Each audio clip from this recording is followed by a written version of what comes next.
What's going on, everybody, and welcome to today's edition of SWAC Talk, the show we cover the SWAC inside and out. I am your tour guide, Lee Wells, coming at you, and we are at week 12. One more regular season week in the season. Man, I can't.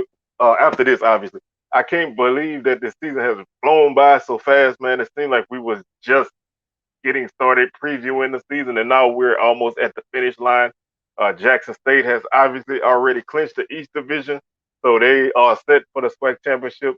The West race comes down to Prairie View and Alcorn. If Alcorn can win this game this week, they'll set up an opportunity to win the division. If Prairie View loses next week, if Alcorn loses this week, then Prairie View wins the division. So that's pretty much how it goes.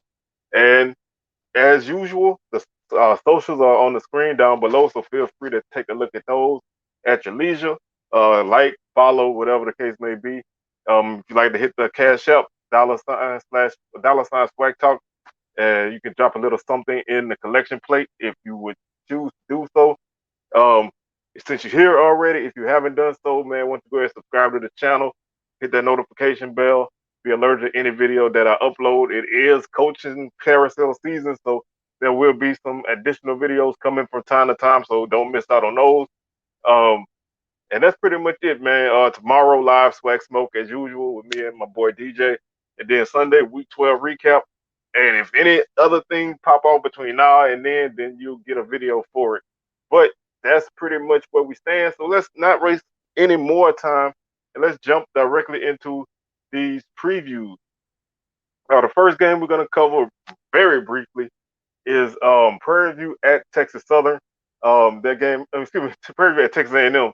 This game is an 11 o'clock kickoff. ESPN Plus broadcast. I'm not gonna waste much time on this game because there's not a lot to say in this game. Prairie View is coming off of a loss to Alcorn where they fumbled the ball with an opportunity to win the game. So that's kind of sitting on their chest. They have a big game next week against Valley that may be able to clinch the division for them and send them to their first championship birth since 2009. They're playing an Aggie team that lost to Ole Miss last week and had an early loss to Colorado, and they are they're still finding their way. They have playing with a backup quarterback, but Isaiah Spiller is a big time running back for them, and obviously there's not a lot to really say about this game for me.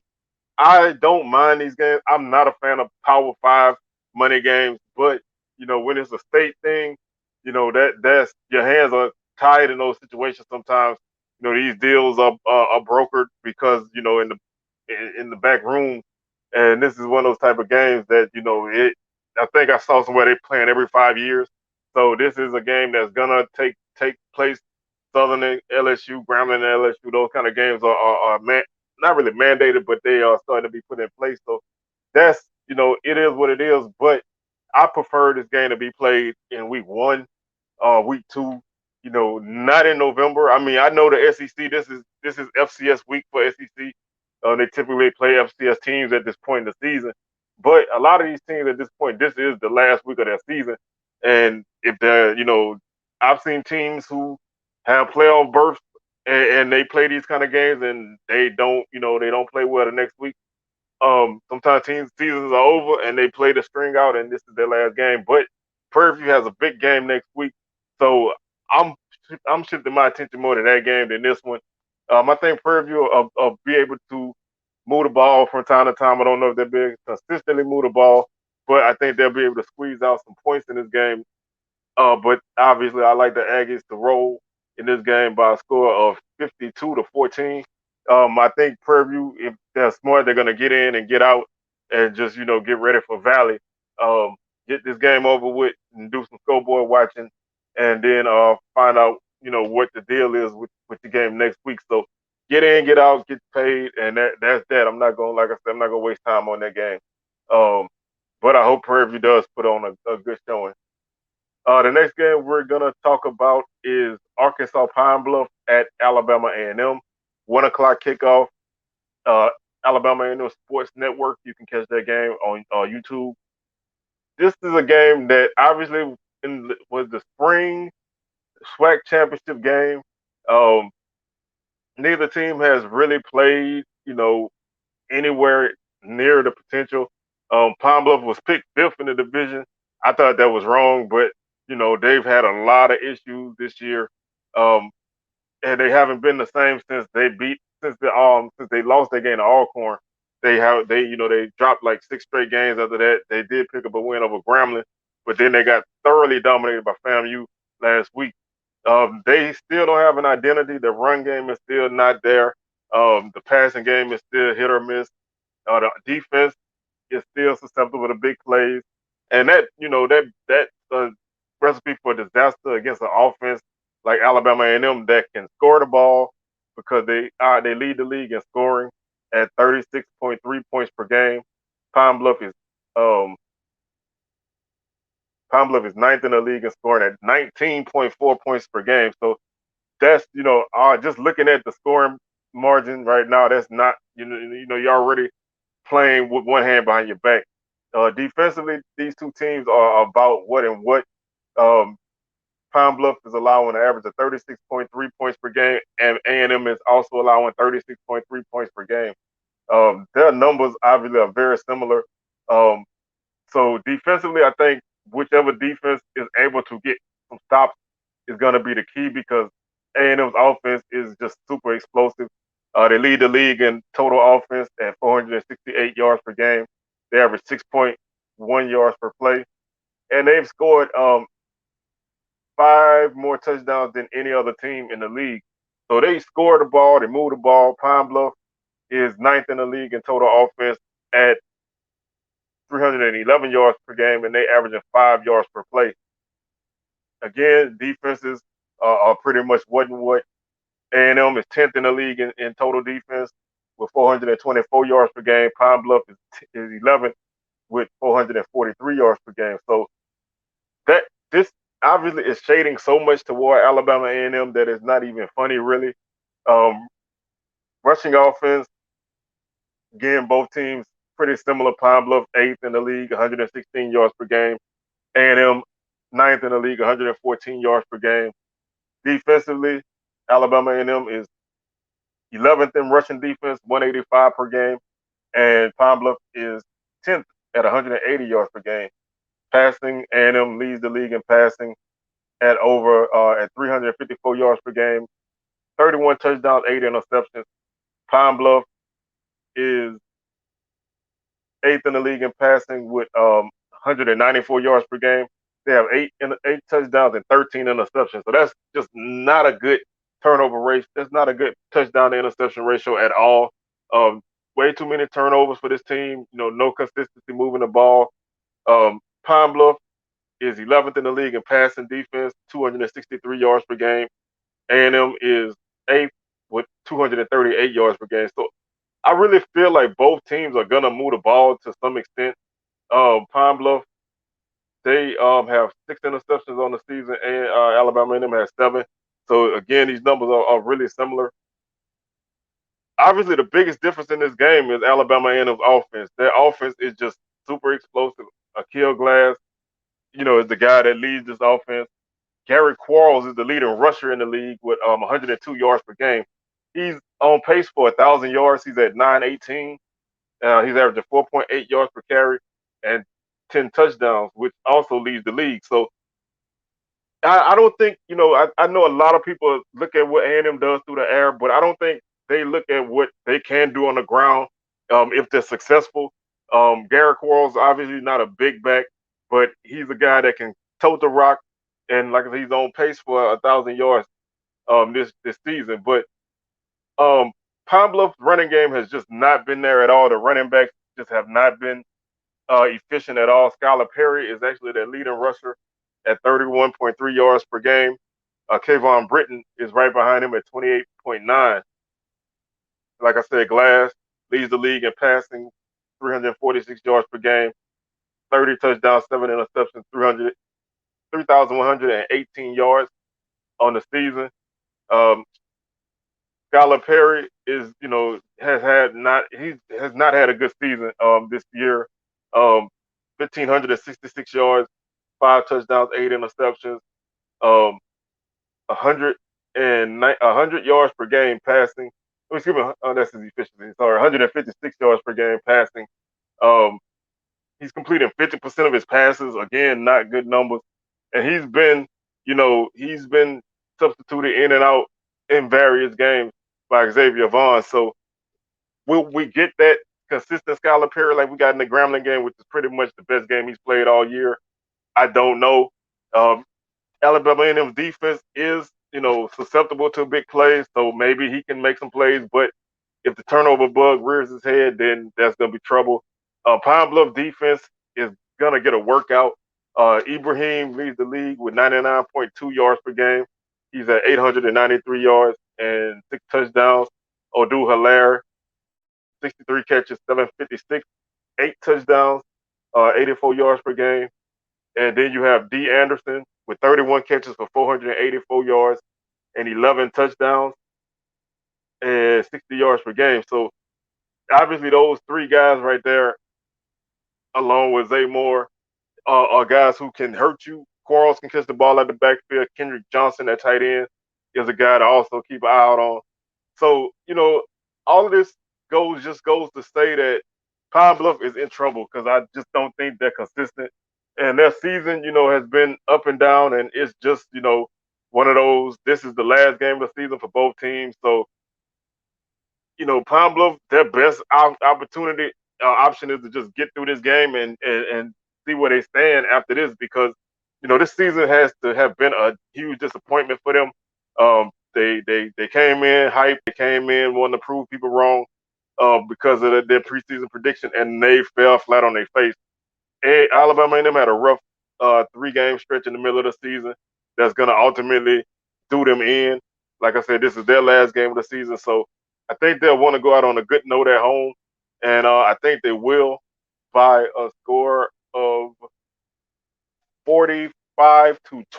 I think Pine Bluff is going to move the ball a bit because A&M's defense is just not that good, but I think A&M's offense is they're just going to do what they want because Pine Bluff defense is just not capable of really making any plays. So that brings us to our next game on the schedule, and that will be Texas Southern at Alabama State. Alabama State, again, a game effort against Valley, but they gave up 44 points, and they got gashed through the air by Jelani Easton, who is a guy who is not known as a big-time passer, but he can hurt you. But he hit 2 80-plus yard touchdowns on them. They gave up 3 touchdowns to the backup running back from Valley. So this team is they're in disarray. They're playing with an interim coach. They just don't have it right now. But they're facing the Texas Southern offense that is as explosive as they come. This is an offense that a lot of people may not really realize how statistically good they are. Everybody talks about Andrew Body. He's taking the SWAC by storm, man. Everybody, is really on the Body train, and for good reason. But Ladarius Owens is toting that rock, man, in ways that I'm very impressed with him. The receivers, Davis, Giles, Jaron Johnson, King Blanchard has stepped up and made some plays from time to time. That offense is explosive, man. They can move the ball and they can score the ball, and they're gonna be dangerous in upcoming years. They're averaging 29.9 points per game on offense. Meanwhile, Alabama State is 10th in the league in scoring with 19.2. Defensively, Texas Southern, and I said it all the time, and I know a lot of TSU people, they don't like me really coming down on the defense, but their defense is still not good, man. The defense is, they have some capable talent, but they don't have a full unit that can make enough stops in games, and they've been having to outscore people. They have allowed an average of 41.4 points per game. Alabama State defense has allowed 31.1, and Alabama State is obviously, the numbers don't really bear it, but they're a defensive team. If their defense is capable of stopping teams, slowing them down at least for a half, the offense is so up and down that a lot of that work goes to waste. Texas Southern is 3rd in the league in total offense with 435 yards per game and 6.3 yards per play. which actually leads the league. They lead the league in yards per play at 6.3. So that's a nice, impressive number for a team that young. 35 touchdowns on the season, really great numbers. Alabama State is they're 11th in the league at 278 yards per game, and they have an average of 4.5 yards per play. Defensively, Texas Southern last in the league, 513 yards per game on defense. Alabama State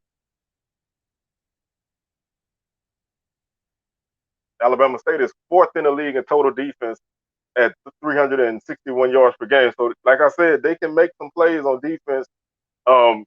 Christian Clark's a guy in the middle of that defense that can really slow teams down. Ershaw Davis at safety is a guy that can make some plays. And that defense is salty, man. They will hit you, but they're gonna be tested in this game. They're facing a team that's second in the league in rushing. That was a surprise to me looking at that number, but they average 186 yards per game and 5 yards per carry, which also leads the SWAC. You would think a team like Southern, who runs the ball very well, would lead the league in that stat, and they did for a while, but their numbers have gone down. Texas Southern's numbers have gone up. Andrew Body is a very capable runner. Ladarius Owens, like I said before, is a very capable runner. Actually, Andrew Body is 11th in the league in rushing right now at 56.4 yards per game. Ladarius Owens is 10th in the league in rushing, 63.8 yards per game. They both have 4 touchdowns. Owens is averaging 8.6 yards per carry. Man, that's a big play guy, man. 574 yards. So if he gets the ball and he gets loose, he's gonna bust. He's gonna bust a nice game. And like I said, if he can pick up 8 yards on first down, that puts them in 2nd and 2, and that opens up the playbook so much. So it's easy for that offense to click like that. Andrew Body, like I said, he can run the ball, so that's another threat that Alabama State is going to have to account for. And this team is, like I said, they're young, so they're going to make mistakes. That's if I had to say one thing that takes Southern, they still do from time to time, and that's mistakes. They're 4th in the league in passing offense with 249 yards per game. They have only thrown 3 interceptions on the season, so I talk about mistakes, but that's just not turnovers. They fumble. They have some bad luck with fumbles, and sometimes special teams lets them down. So they can be prone to those young team mistakes, drive killers. That efficiency as an offense is not there yet. Alabama State's offense is 9th in the league in passing at 191 yards per game. The matchup that I think would be at least decent is the Alabama State passing defense against Texas Southern passing offense. Alabama State is 5th in the league in passing defense, allowing 205 yards per game. Meanwhile, Texas Southern defense is last in passing at 289 yards per game. But Alabama State's offense is so inconsistent. I don't really see that them being able to really take advantage in ways to win in this game. Texas Southern is a team, like I said, they're gonna come out and challenge Alabama State. Alabama State, they to me are kind of going through it and getting through the season because you fired your coach, you don't have that much left to play for. You do have a big game against Tuskegee next week. We'll see how they come into that, but there's not a lot on the line for you. You do want to play with pride. You do want to step up and make a challenge of this game, but Texas Southern's offense, I think, is the big difference in this game. I think their defense obviously is not they're not capable of really slowing teams down, but I think they'll do a decent job against this Alabama State offense. But the defense of Alabama State, I think they're going to wear down in the second half. That Owens and Body combination, I think, is going to hurt them a lot. The passing game is gonna be there, and I think the Tigers are going to win this game by a score of 42-30. I think Alabama State's gonna score. They're gonna play hard, but they're just not gonna be able to get over the hump because they're not equipped for a shootout. So I think eventually they'll run out of gas, and Texas Southern will get the dub right here. So that takes us to our next game, which is the Florida Classic between Florida A&M and Bethune-Cookman. 2:30 kickoff, ESPN Plus broadcast, Orlando, Florida. Game, the biggest game in the MEAC as far as rivalry games goes is now one of the biggest games in the SWAC. That's honestly quite a coup for the SWAC. to pick up, another big, huge rivalry game. And this game, obviously, like they said with any rivalry game, you can throw the records out the book, you can throw, the everything out the book. But this is swag talk, and I love to talk numbers, so we're gonna talk some numbers. But Bethune Cookman is coming into this game with a non Bethune Cookman type of season. They're won their last two games, which are the only two games that they've won this year. They're 2-8 on the season. FAMU comes into this game with a record of 8-2, and they are really looking to make the playoffs. Their opportunity at the division championship is gone out the window, so now they're looking at an opportunity to make the SWAC to make the playoffs, and they need a big win here to do that and to put themselves in consideration. They're nationally ranked now, so that's a good plus. If they can come out and play well and take care of business in this game, then they'll find themselves with an opportunity to make the playoffs. Now, I don't know if they're going to make it, but they will have the opportunity to be considered. Bethune Cookman is going to give it everything they got in this game. It's all cliche, but obviously this team has won 9 straight games in this series. And I know the Rattlers are tired of hearing about that, but it is a fact. And I see Bethune Cookman coming out and playing hard because one thing, even though this team was 0-8 at one point, I don't ever think this team had not played hard. They've had quite a few games where they've scored some garbage time touchdowns and made the game look closer than what it is. They haven't really been blown out too often. So I think that I think they are not as bad as the record that UTEP lost doesn't look that bad because UTEP has a pretty decent season this year. So that kind of looks a little bit better. But Bethune Cookman is averaging 24.9 points per game. Florida A&M is averaging 27.3. So they're close in points per game on offense. Now defensively is the difference here.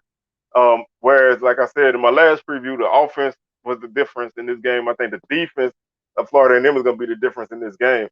Right now, the Rattlers are allowing an average of 14.5 points per game. Bethune Cookman is allowing an average of 35.3. It's going to be very important for Bethune Cookman to A, not turn the ball over, and B, find a way to run the ball in this game and keep themselves on the field, long drives as you can, and try to play the time of possession battle and take advantage of Kamari Everett, your tight end. I think Bell and Collier are great safeties, but you're gonna have to challenge them some kind of way. Your offensive line is gonna have to make sure they keep tabs on Isaiah Land, but your running game can help you a lot in this game if they can, move the ball at a consistent rate. Bethune Cookman offensively right now is 8th in the league at 341 yards per game. They average 5.7 yards per play, which is a really good number for a team that does not, has not won a lot of games. Florida A&M is averaging 380 yards per game, 380 yards per game with 5.5 yards per play. The Rattlers defense actually leads the league now in total defense at 251 yards per game, 4.2 yards per play. Bethune Cookman is 9th in the league at 423 yards per game, and they allow an average of 6 yards per play. I really want to see how this FAMU offense is going to click.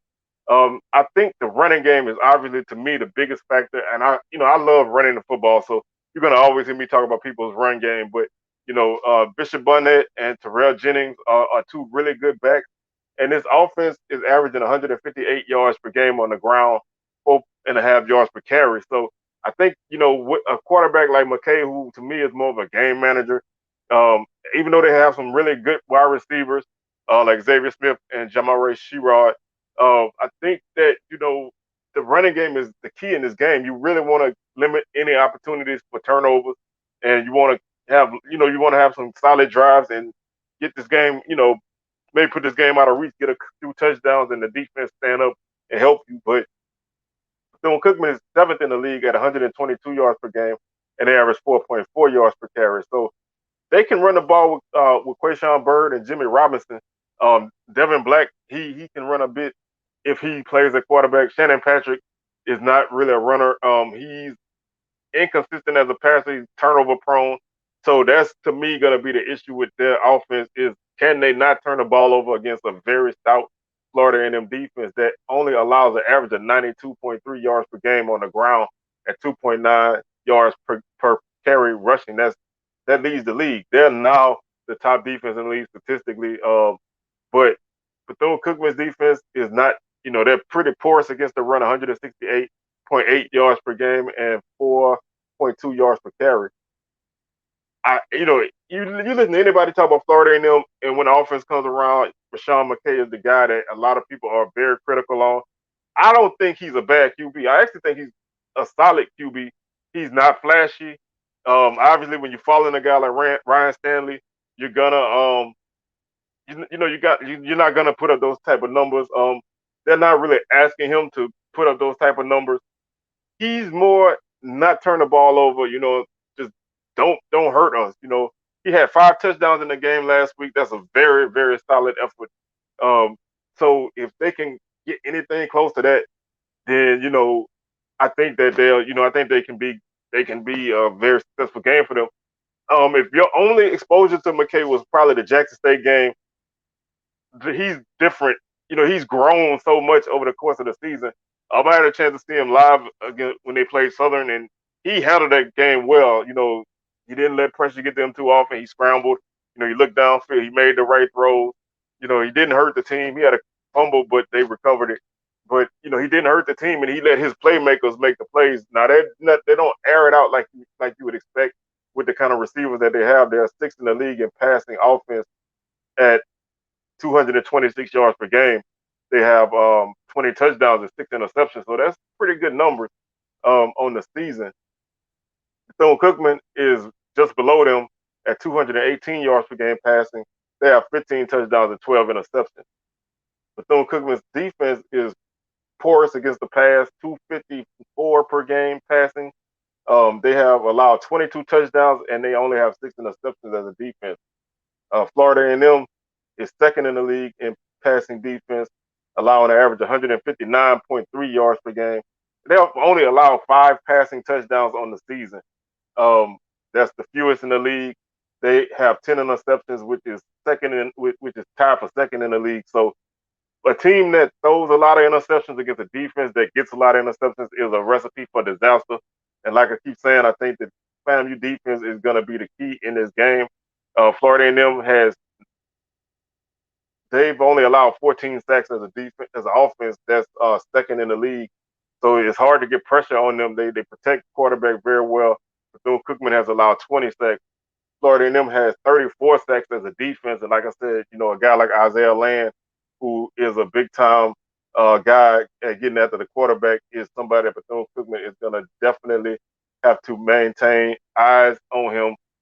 He leads the league in sacks with 16,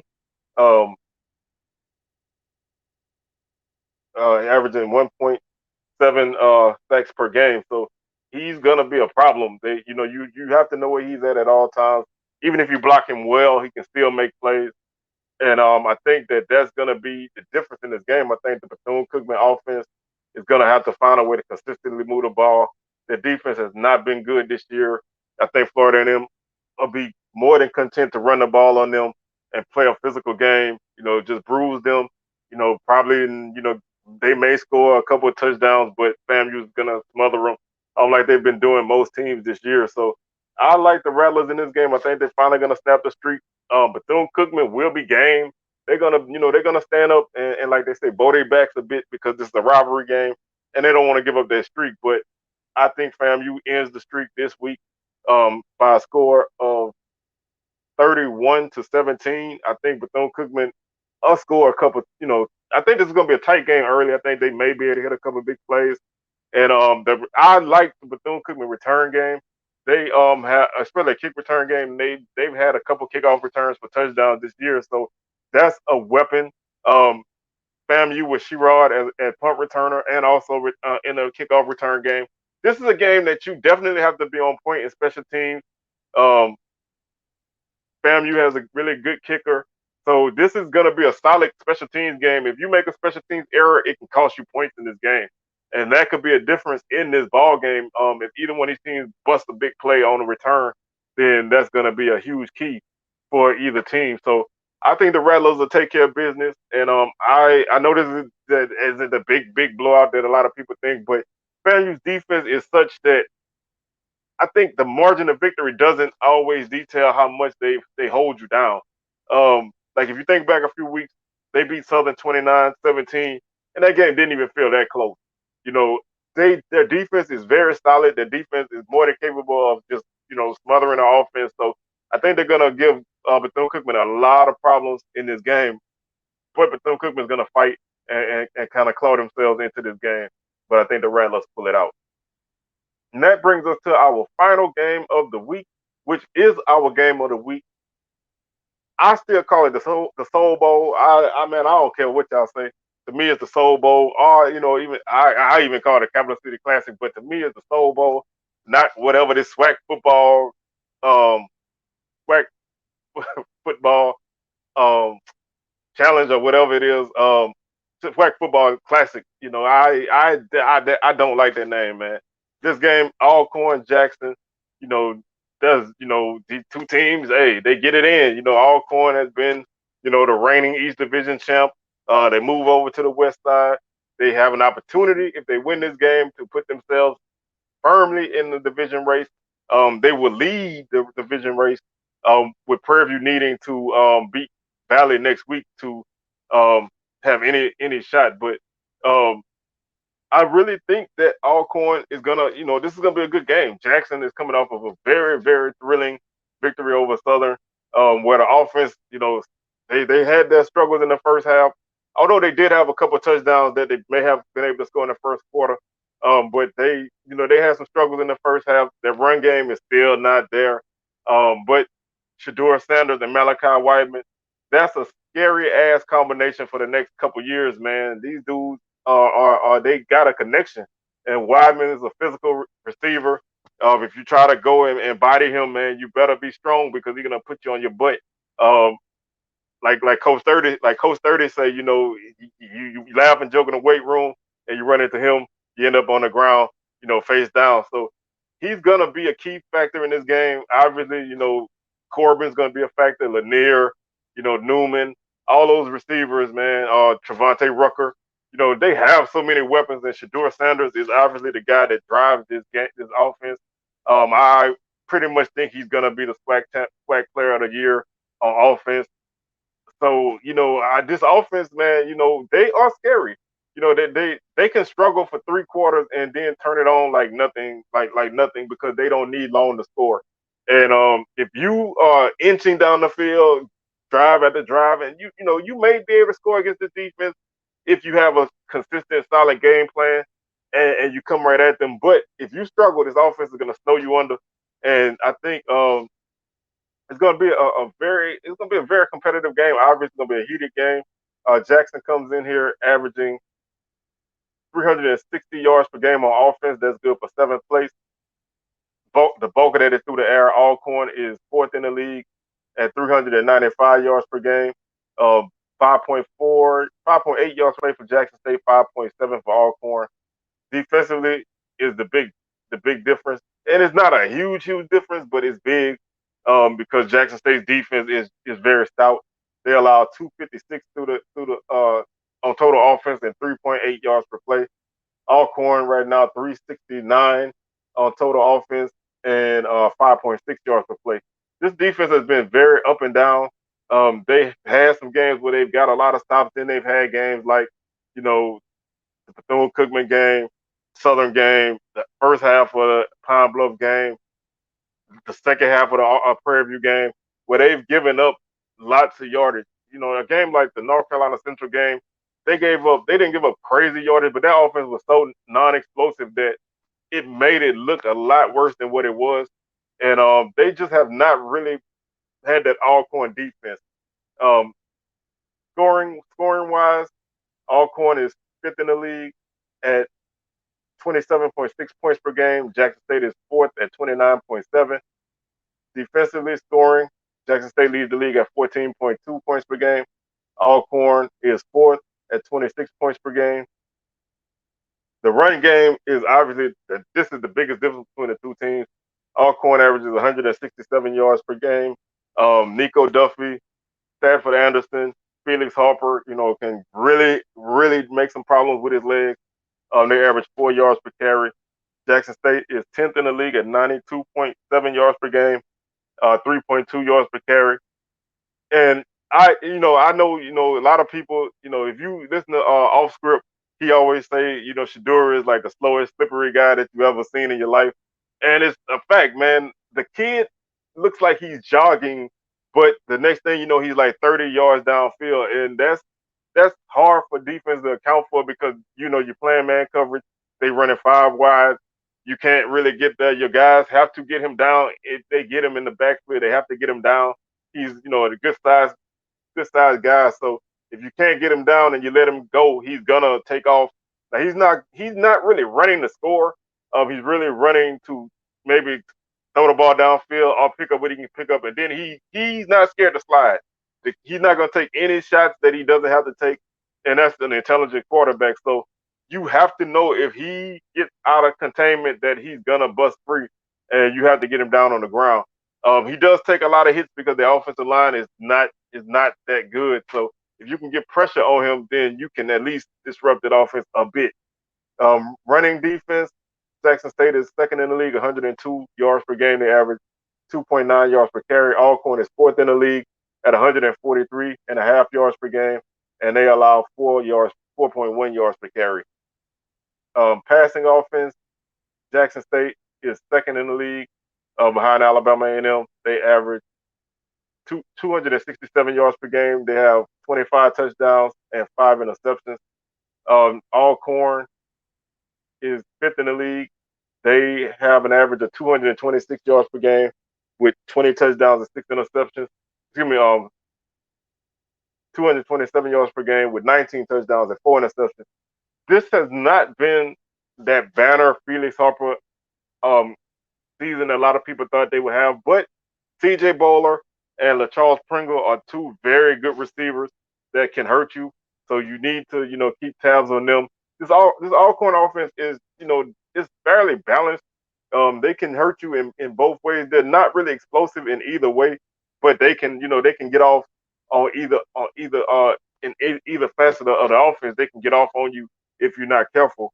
Alcorn's defense is sixth in the league in passing defense at 225 yards per game. They've allowed a total of 12 touchdowns, and they only have 3 interceptions. So they have not really did a good job of forcing turnovers. Jackson State leads the league in passing defense at 153 yards per game. They have allowed 8 touchdowns and 8 interceptions. They've gotten all those interceptions in the last 3 or 4 weeks. But this secondary, they can be had if you can attack the middle of the field.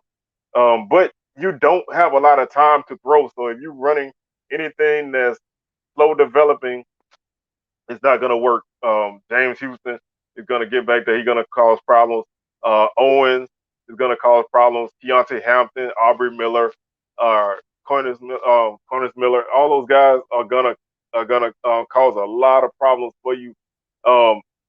And you got guys like Shiloh and Craig in the safeties that can hit. They're gonna thump. So you really need to take advantage of any opportunity that you have in one-on-one situations. Alcorn is allowing an average of they're allowing 27 sacks on the season. So against a defense that has 43 sacks on the season, that's not a good thing. Felix Harper is very mobile, so he's gonna have to use his legs in this game to get free and buy himself some time, or even extend plays and pick up whatever he can pick up. Jackson State, they're last in the league, allowing 28 sacks. Shador has been hit a lot in this season, but Alcorn is last in the league in sacks as a defense with 10. So they haven't really had that pass rush that they really need. So they're going to have to generate some pressure some kind of way to throw off this Jackson State offense, and they're going to have to make sure that they keep their running game under control because, yes, the Jackson State numbers aren't good, but guys like Pickett and Martin are very capable runners. So if they get loose, they're gonna run the ball. If they can't really run, then they're just gonna, let Shador get whatever he gets on the ground, and the passing game is gonna carry them. So you need to make them uncomfortable. You need to put them in some situations that they don't want to be in. But you have to consistently move the football. You have to consistently score points. You can't, you can't score here, don't score there, score here, don't score there, don't score there, don't score there. Because you do that, you're gonna put yourself in a position where this offense is gonna start clicking. If they're not clicking early, which they have been prone to slow starts, if you're not clicking early, then you need to be clicking early. You need to put a huge lead on this team, which has not been done at all this season. I think 10 points is the biggest lead on them all year, if I'm not mistaken. So if you are gonna beat Jackson, then you either need to go toe to toe with them and find a way to consistently move the ball against this defense and slow them down enough on offense, or you need to snow them under, which is not going to happen. So I think Alcorn is going to fight, man. Coach McNair is going to have his boys ready. This is a huge game for them. Don't let people fool you. Yes, this game don't mean nothing for the conference race or anything for Jackson, but they don't want to lose this game, man. You have an opportunity for undefeated SWAC regular season. That's important. So you don't want to drop your last game to your rival, and you don't want them holding that over you and an opportunity to maybe have to play them again, which would give them even more confidence. So I think both teams are going to come in. It's going to be a chippy game.